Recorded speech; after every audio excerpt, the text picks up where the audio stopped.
할렐루야.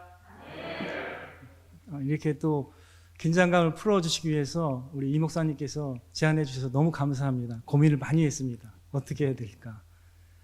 특별히 이렇게 한샘 교회에 와서 귀한 성도님들에게 말씀을 전할 수 있게 하신 하나님과 또 여러분들에게 감사를 드립니다.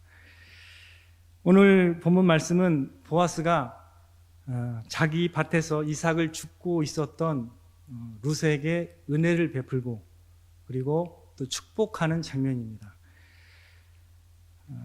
어떻게 은혜를 베풀었냐면 첫 번째로 룻에게 계속 여기에서 이삭을 줍도록 허락했습니다.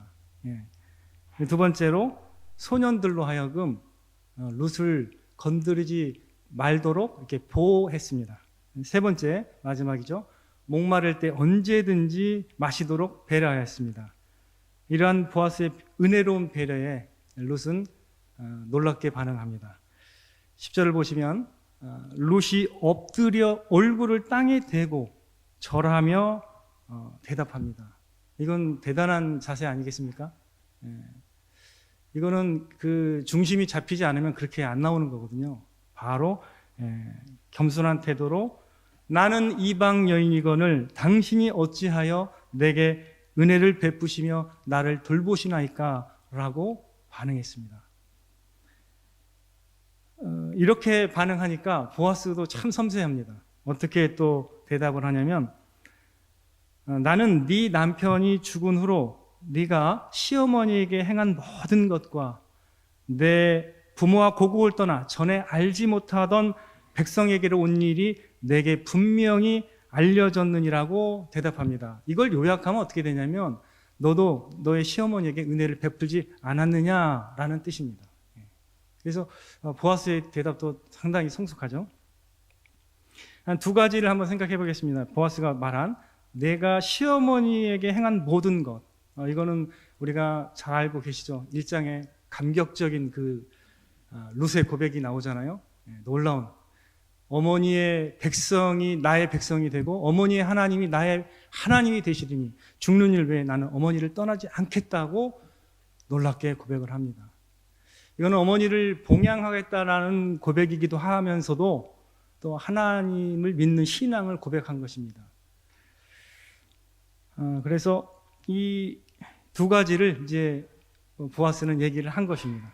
그러면서 더 나아가서 축복하고 싶었어요. 그래서 축복을 이제 하는데, 근데 축복하기 전에 제가 한 가지 말씀드리고 싶은 것은 이게 분명히 알려졌느니라고 얘기했는데, 사실 룻은 그런 얘기를 자기 입으로는 하지 않았을 것입니다. 그죠? 이 돌아왔을 때, 그 베들레헴 성에 돌아왔는데, 아니, 갑자기 소문이 쫙 퍼진 거예요. 근데 자기 입으로 하진 않았을 거 아닙니까? 근데 누가 했을까요? 이 소식을. 당연히 시어머니가 얘기했겠죠. 시어머니가 이렇게 귀한 며느리가 있다라는 것을 아마 기쁘게 자랑했을 것 같습니다. 그래서 이게 이제 퍼진 거죠. 그래서 보아스의 귀에 정확하게 다 들어온 것입니다.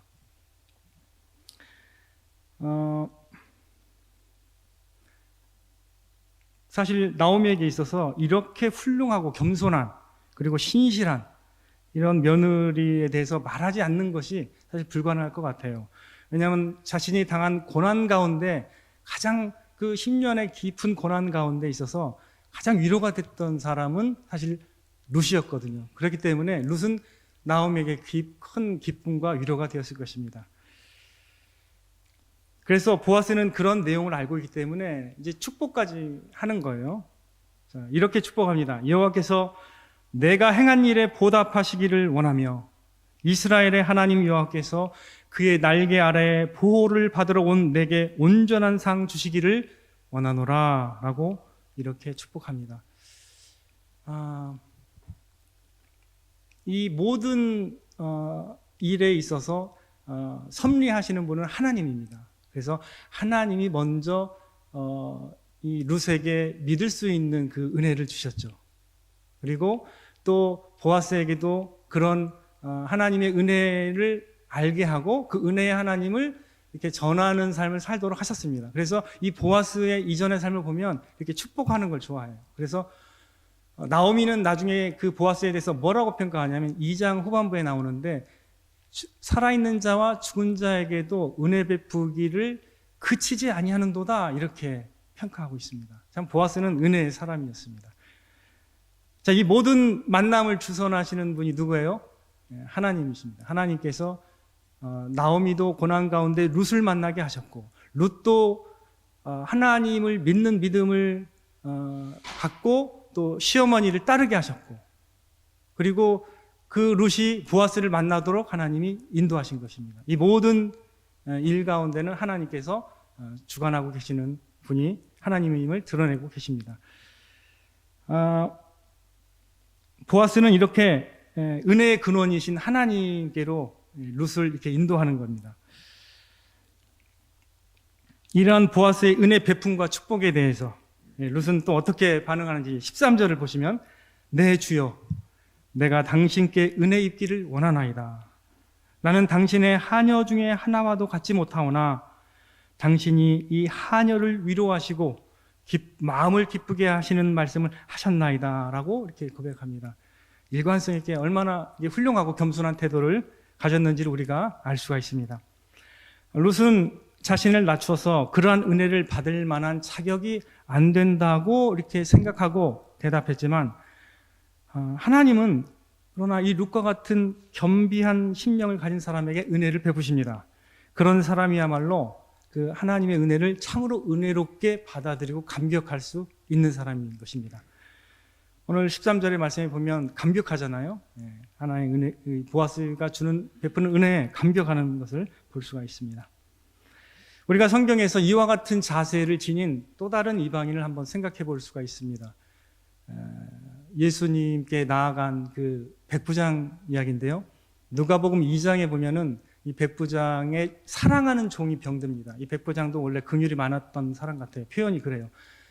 백부장이 사랑하는 종이 병들었는데 이것을 부탁을 합니다. 유대인 장로들에게 부탁을 해서 고쳐주십사 하고 간절하게 청합니다. 그래서 예수님이 들으시고 어떻게 오시는 중이었습니다.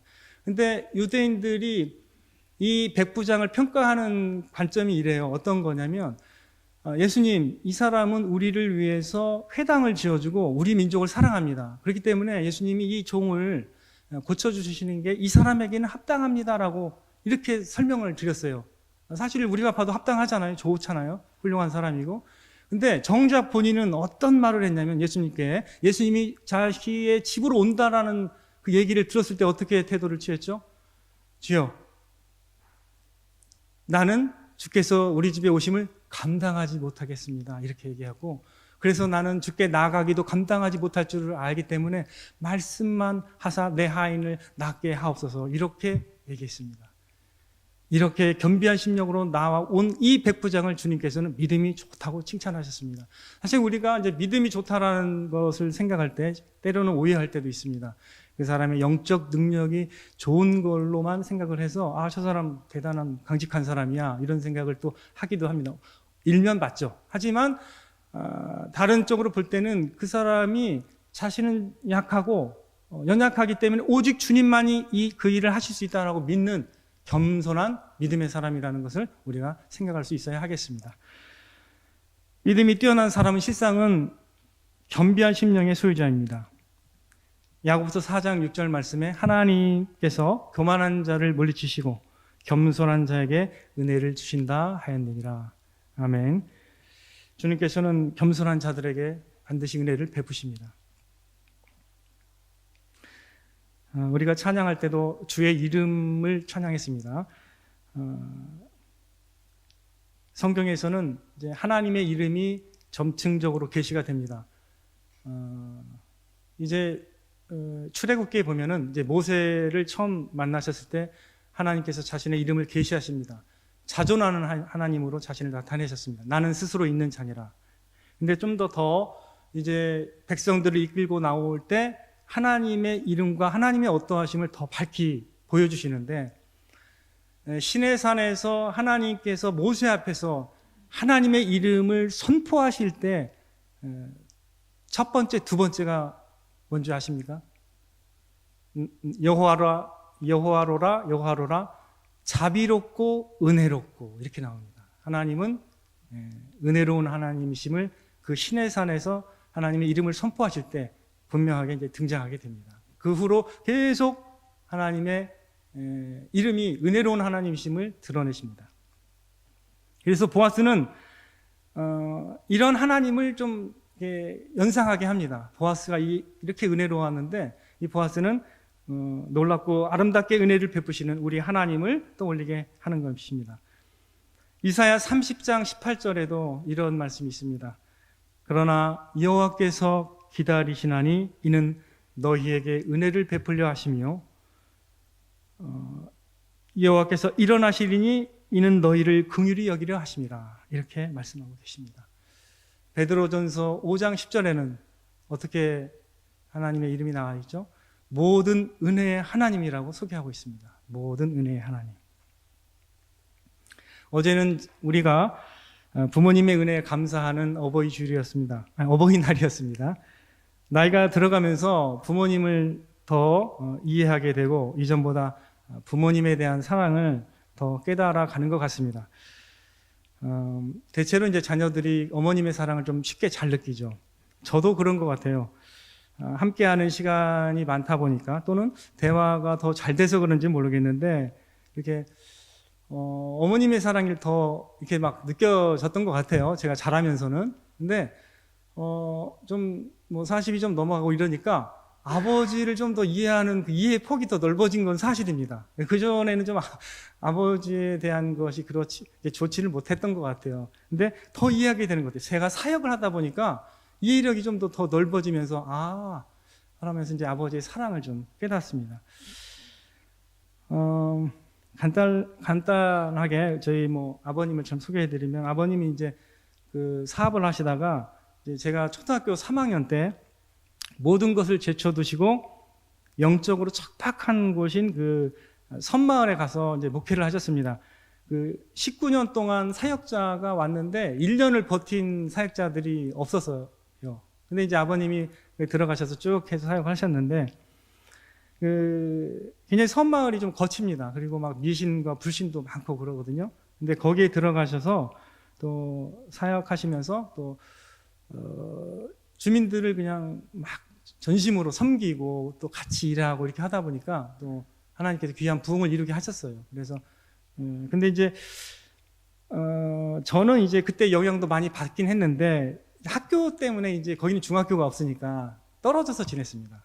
떨어져서 이제 저는 도시로 나와서 이렇게 생활을 하게 됐는데 저희가 이제 사남매거든요. 전 사남매 중에 셋째입니다.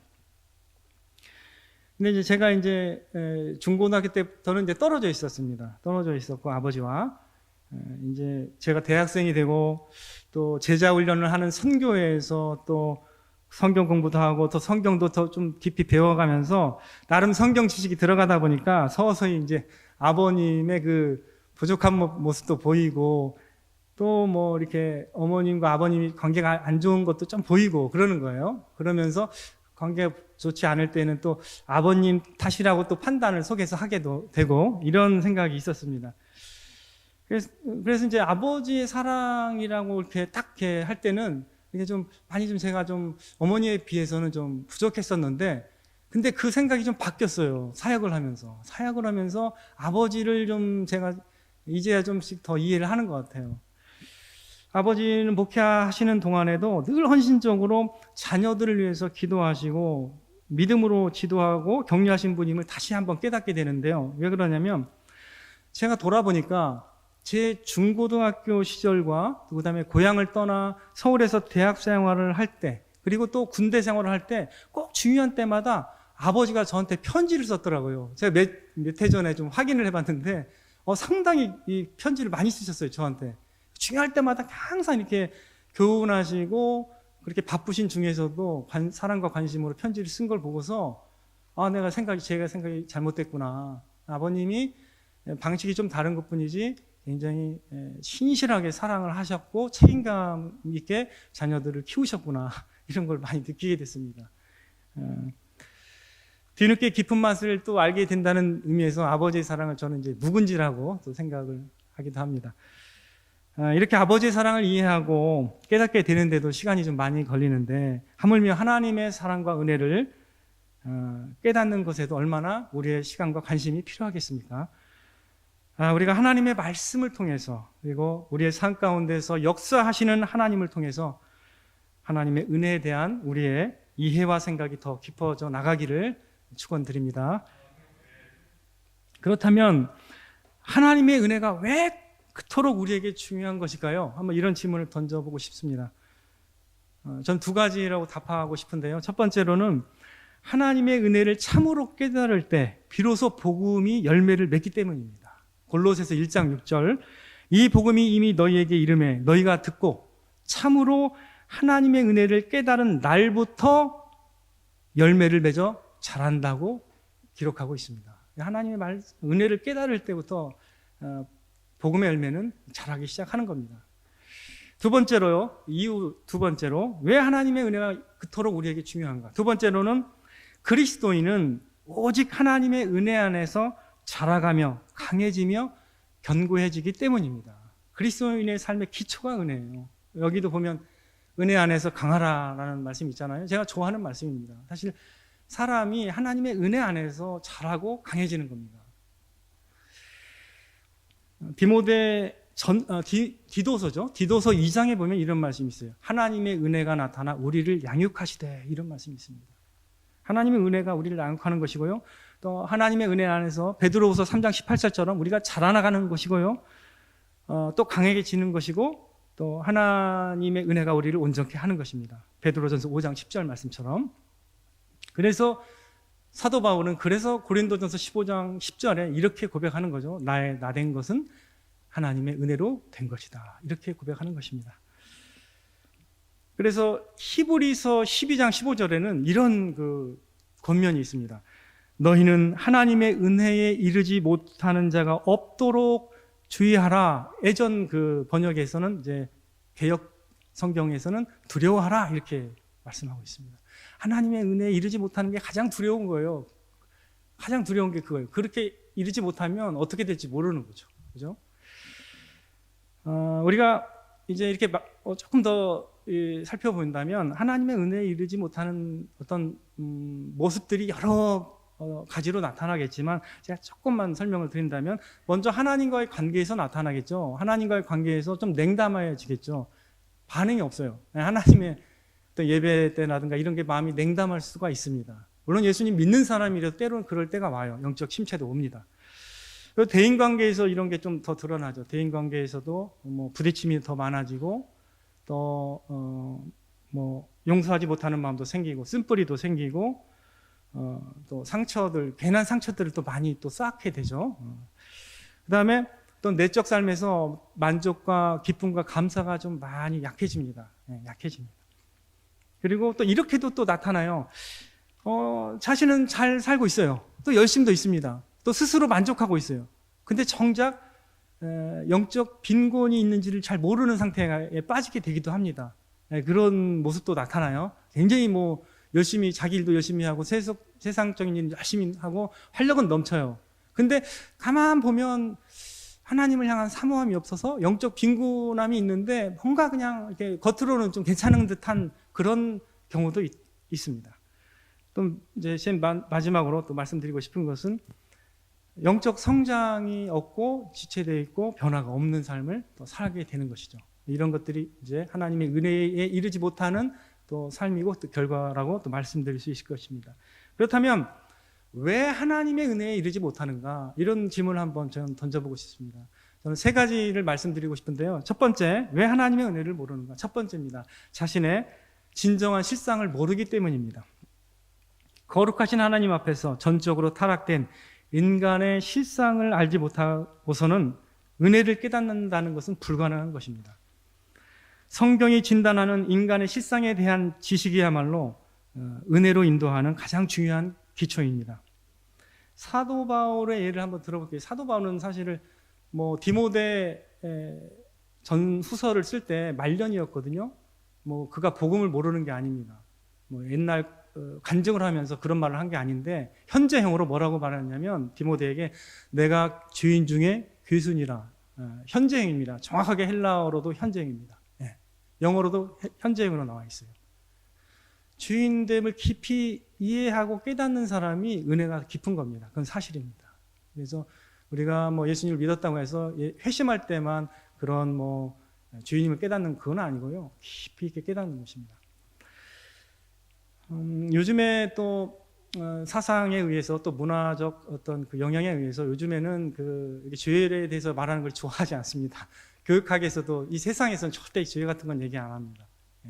근데 그래서 이제 뭐 다른 어떤 사상들이 많이 발달하다 보니까 때로는 교회 안에서도 이런 생각을 할 때가 있어요. 하나님께서 우리에게 우리의 사랑스러운 가치와 어떤 뭐 이런 걸 보고서 마음이 감동이 돼서 뭐 하나님의 은혜와 사랑을 베푸신 것이다라고 또 오해할 수도 있습니다. 근데 그런 생각은 성경적인 생각이 아니죠. 오히려 우리가 멸망받기에 합당한 주인임에도 불구하고 하나님은 은혜를 베푸신 것입니다. 그래서 뭐 나는 뭐 그렇게 나쁘진 않다. 나는 좀 뭐 그래도 나에게는 괜찮다. 이런 어떤 생각을 허용해서는 안 됩니다.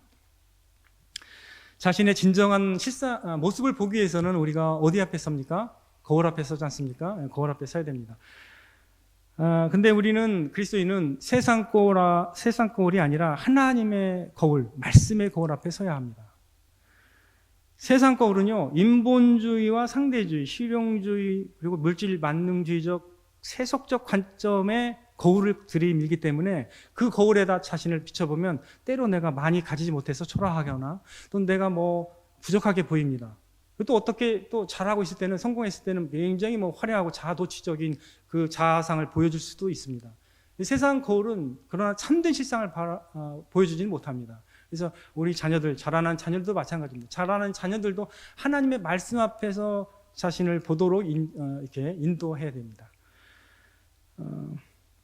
하나님의 말씀 에레미야 17장 9절은 뭐라고 말씀하십니까? 만물보다 거짓되고 심히 부패한 것은 마음이라고 진단하고 있습니다. 두 번째입니다. 하나님의 은혜에 이르지 못하는 두 번째 이유. 두 번째, 깨어지지 않은 심령 때문입니다. 깨어진 심령은 영어로 broken heart라고도 하고요. 그래서 상한 심령이라고도 번역이 되기도 합니다. 그래서 성경에는 또 깨어졌다는 표현 또는 상한 심령 이렇게 많이 나오는데 그것은 어떤 단순히 죄인임을 인정하는 그런 수준을 말하는 건 아니고요. 굉장히 전제적으로 하나님 앞에서 겸비한 심령을 갖는 것을 말하는 거죠. 또 회개의 심령을 말하는 겁니다. 말씀 앞에 깨어져 본 적이 없는 사람은 죄인임을 인정하면서도 여전히 완고할 수는 있어요. 그래서 우리가 뭐 단순히 죄인임을 인정한다고 해서 모든 게 다 뭐 패스가 되면 안 됩니다. 예. 이사야 40장 6절에서 이제 7절에 보면은 하나님의 말씀이 선포되면서 하나님의 말씀이 복음이 선포되는 가운데 중요한 것을 전합니다. 뭐라고 전하냐면 모든 육체는 풀이요 그의 모든 아름다움은 들의 꽃과 같으니 풀은 마르고 꽃이 시들면 꽃이 시드는 이유를 얘기합니다. 풀이 마르고 꽃이 시들면 왜 그럴까요? 여호와의 기운이 불미라 이렇게 표현합니다. 여호와의 기운은 성령의 어떤 성령입니다. 성령이 하시는 일을 요한복음 16장에서 예수님이 설명합니다. 예수님이 어떻게 말씀하시냐면 그가 와서 죄에 대하여 의에 대하여 심판에 대하여 세상을 책망하시리라. 복음이 전해질 때 성령께서 딱 조명해 주시면 마음이 시들어야 돼요.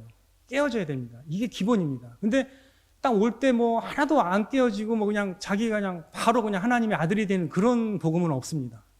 그래서 여호와의 기운이 불면 사실 우리가 시들 수밖에 없는 거예요. 본질을 깨닫게 되기 때문에 그 거울 앞에 서서 내가 이런 존재구나. 하나님의 은혜가 아니면 안 되는 존재구나. 그걸 깨달을 때 우리의 마음이 준비가 되는 것입니다. 참으로 하나님의 은혜를 깨닫고 누릴 수 있는 마음은 상한 심령입니다. 시편 34편 18절 여호와는 마음이 상한 자에게 가까이 하시고 중심에 통회하는 자를 구원하시는도다 이렇게 말씀하십니다. 이사야 57장 15절에서는요 아주 놀라운 말씀을 하시는데 하나님이 어디에 거하시는지 하나님의 주소를 설명하십니다. 주소. 하나님이 어디에 거하시는지 주소. 첫 번째 주소가 어디냐면 높고 거룩한 곳에 거하신다고 했습니다. 두 번째 주소가 어딘지 아세요? 이렇게 말씀하십니다. 통회하고 마음이 겸손한 자와 함께 거하나니 이는 겸손한 자의 영을 소성하게 하며 통회하는 자의 마음을 소성케 하려 함이라. 하나님께서 겸손한 자와 함께 거하십니다.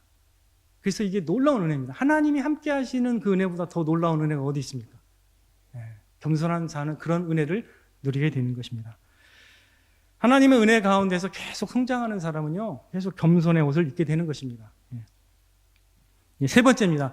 왜 하나님의 은혜에 이르지 못하는가? 세 번째, 마지막 결정적으로 중요하죠. 믿음이 없기 때문입니다. 로마서 5장 2절에는 이렇게 나와 있습니다. 우리가 믿음으로 이 은혜에 들어감을 얻었으며, 이렇게 표현하고 있습니다. 믿음으로 은혜에 들어가는 겁니다. 믿음이 없이는 은혜를 누릴 수가 없는 것입니다. 근데 이런 또 생각을 해볼 수도 있죠.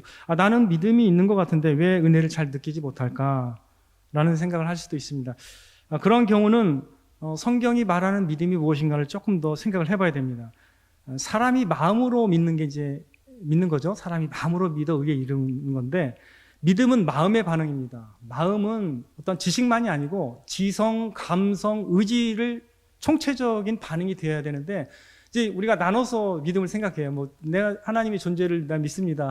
그런 건 믿음이 아니에요. 그게 아니라 지성과 감성과 의지 전 존재로 하나님에 대한 반응이 믿음이 돼야 되기 때문에, 예수님을 내가 알고 사랑하고 따르기 원합니다 할 때 그게 이제 믿음인 거예요. 이제 그것이 바로 믿음이 말하는 의미입니다. 예를 들어서 예수 그리스도를 사랑하지 않고 따르기를 원하지 않는 믿음은 본래 존재하지 않는 것입니다. 만약에 믿음이 있다면 주님을 아는 것이고, 또 그 주님을 내가 사랑하는 것이고, 또 주님을 내가 신뢰하고 따를 수 있는 것입니다. 자, 지금까지 왜 하나님의 은혜에 이르지 못하는지에 대한 제가 세 가지 이유를 말씀을 드렸습니다. 자신의 참된 실상을 알지 못하기 때문에, 두 번째, 깨어지지 않은 심령 때문에, 세 번째, 믿음이 없기 때문에. 자, 근데 룻은 어떻습니까? 오늘 본문 말씀에서 이 세 가지 면에서 훌륭하게 준비된 사람임을 말씀을 통해서 보여주시고 계십니다. 첫 번째, 룻은 이렇게 고백합니다. 나는 이방 여인이거늘 이라면서 인정했습니다. 자신의 실상을 인정했습니다. 이 의미는 우리가 주인이라는 것을 또 연결해서 생각해 볼 수 있는 것이죠. 우리도 다 똑같은 이방 주인이기 때문에. 두 번째로 룻은 엎드려서 절했습니다. 태도가 깨어진 심령의 태도였습니다. 그런 겸손한 자세로 보아스에게 나왔습니다. 세 번째로 룻은 어떻게 했죠? 가장 감동적인 부분이죠. 그는 하나님을 붙들었습니다. 아무것도 보이지 않았어요. 왜냐하면 시어머니가 10년간 고난받는 걸 보았기 때문에 내가 잘못 따라가다가 나도 저 하나님을 믿어가지고 저렇게 고난을 당하지 않을까, 이런 염려도 있었을 텐데 하나님이 살아계신 하나님을 믿었어요. 그럼에도 불구하고 대단한 믿음입니다. 그래서 하나님을 붙들고 그의 날개 아래 보호를 받으러 왔습니다. 그래서 은혜 있기를 원한다고 표현했습니다. 원하는 사람입니다. 그의 백성이 되기를 원하고, 하나님의 시어머니 하나님이 나의 하나님이 되기를 원하는 그런 믿음을 갖고 있었던 것이 룻이었습니다. 그렇기 때문에 하나님이 어떻게 그녀를 축복했는지 여러분 다 아실 겁니다. 어떻게 축복했습니까? 은혜가 충만한 보아스를 남편으로 얻게 하셨고, 또 시어머니를 넉넉하게 봉양할 수 있도록 하셨습니다. 나아가 다윗의 증조 할머니가 되게 하셨고, 예수님의 계보를 잇는 믿음의 여인이 되게 하신 것입니다. 그러나 무엇보다도 더 놀라운 큰 은혜가 뭡니까? 그녀가 구원을 받았다는 것입니다. 모든 그리스도인에게도 마찬가지입니다. 십자가에 나타난 하나님의 은혜보다 더 큰 은혜는 없는 것입니다. 저희들도 룻과 같이 하나님 앞에 얼굴을 땅에 대고 절하며, 저는 이방 주인이거늘 하나님은 어찌하여 그 아들을 십자가에 내어주시기까지 저를 사랑하시며 저를 돌보시나이까 라고 은혜로 고백할 수 있기를 바랍니다. 십자가에 나타난 하나님의 은혜야말로 모든 사람을 새롭게 하고 변화시키는 능력입니다. 제가 사역해오면서 가장 분명하게 확신하는 게 바로 이 대목입니다. 하나님의 은혜를 참으로 깨달은 사람은 아름답게 변화된다는 것입니다. 지금도 사회가 막 변화되고 뭐 많은 사상이 난무하지만 저는 복음의 능력을 믿습니다. 은혜의 능력을 믿습니다. 베드로전서 5장 10절 모든 은혜의 하나님 곧 그리스도 안에서 너희를 부르사 자기의 영원한 영광에 들어가게 하시니가 잠깐 고난을 당한 너희를 친히 온전하게 하시며 굳건하게 하시며 강하게 하시며 털을 견고하게 하시리라. 아멘. 사랑하는 성도님들, 우리 각 개인과 가정과 교회를 능히 새롭게 하며 활력 있게 하고 성장하게 하며 기쁨과 위로가 넘치게 하는 것은 바로 하나님의 은혜임을 꼭 기억하시기 바랍니다. 롯과 같이 겸비한 심령으로 하나님의 풍성한 은혜를 누리시며 보아스와 같이 즐거이 그 은혜를 베푸시는 아름다운 신앙인으로서 살아가시는 모든 성도님들 되시기를 주님의 이름으로 축원드립니다. 같이 기도하겠습니다. 하나님 아버지, 우리의 눈을 여시고 우리의 마음을 열어 하나님의 은혜의 풍성한 영광을 맛보게 하여 주시고 롯과 같이 겸비하고 갈급한 심령으로 하나님의 은혜의 풍성함을 누리게 하시며 보아스와 같이 복음의 충만한 은혜를 즐거이 나눈 삶을 살아갈 수 있도록 하나님 저희를 인도하여 주시옵소서. 예수님의 이름으로 기도드리옵나이다. 아멘.